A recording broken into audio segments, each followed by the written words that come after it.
Have you ever looked back on a really tough time in your life and thought, those were the good old days? Well, today, we're diving into the story of a creator who put that exact feeling to the test. He decided to revisit his chaotic, messy past to find out if the struggle was really as romantic as he remembered. So this quote, it's from a massively successful chemistry creator you might know, share³. And even with all his success, a proper lab, everything he could want, he found himself missing the difficult, dangerous early days. It's a fascinating conflict, right? And to resolve it, he decided to conduct an experiment on himself. So here's the setup. share³, who now works in this amazing custom-built lab, was feeling, nostalgic. He actually found himself missing the struggle and the danger of his early days. So to test if that feeling was real, he decided to go back to his parents' garage and recreate one of his most dangerous early projects. And the difference between then and now is just insane. Back in the garage, he had one single cluttered table, and his idea of ventilation was just opening the door. His new lab, though, it's a totally professional space with specialized equipment and 2 industrial fume hoods. We're talking a massive upgrade. He had this theory, that the lack of safety, the constant risk, that was part of the thrill. He truly believed that the nerve-wracking environment of the garage actually made the chemistry more exciting, a feeling that was now totally missing from his much safer, much more professional lab. So, to test this theory, he chose to remake bromine, this angry, blood-red, fuming liquid. And it was the perfect choice. It was one of his first boundary-pushing projects from the garage days, so dangerous that his chemist friends literally told him he'd die doing it. It was the ultimate high-stakes challenge to relive. Okay, so with the plan set, he packed up a basic kit of glassware and chemicals and headed back to his parents' garage. But the second he stepped inside, that romantic memory immediately collided with a very, very harsh reality. Yep, that was it. That was his immediate, unfiltered reaction. No wistful homecoming, no fond memories flooding back, just the stark realization that the place was even more cluttered and, worse than he remembered. The nostalgia was already starting to crack. And here's a funny little detail that shows you how memory plays tricks on us. For years, he thought his old tabletop had this cool zebra pattern. But when he went back, he realized, nope, it was a fingerprint pattern the whole time. Just a small, funny example of how we kind of rewrite the past in our heads. And then it happened. The danger he thought he missed stopped being this thrilling, abstract concept and became a terrifyingly practical problem. As he was getting ready to handle concentrated sulfuric acid, it hit him. The nearest sink was past 24 different obstacles. In an emergency, that's not exciting. That's a disaster waiting to happen. But, okay, despite that initial shock, he pressed on. Now came the real test. Could he actually perform a dangerous synthesis in an environment that was actively working against him? All of his professional, slick workflow was useless here. Everything was an improvisation. He had to find an old, broken scale that kinda worked. He had to seal glass joints with sulfuric acid instead of proper grease. And for his cooling system, he literally dropped a fountain pump into a mop bucket full of ice. And, of course, nothing went smoothly.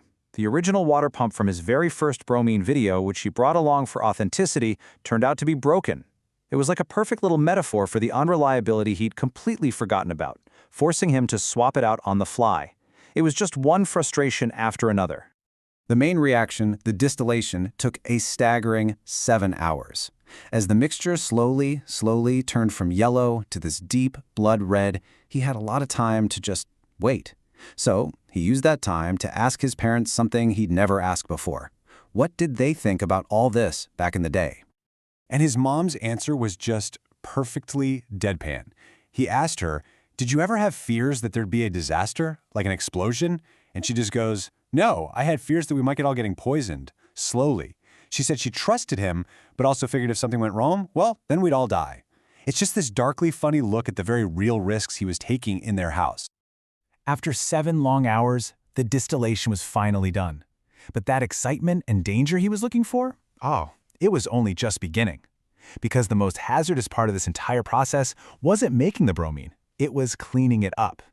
This whole process was incredibly high stakes. He had to mix the super volatile bromine and sulfuric acid by shaking it all together by hand, frequently letting out the massive pressure buildup so the entire thing didn't just explode in his face. And this wasn't just some hypothetical fear. He admits that a stopper popping out under pressure had actually happened to him before. So, yeah, the risk of a catastrophic failure was very, very real.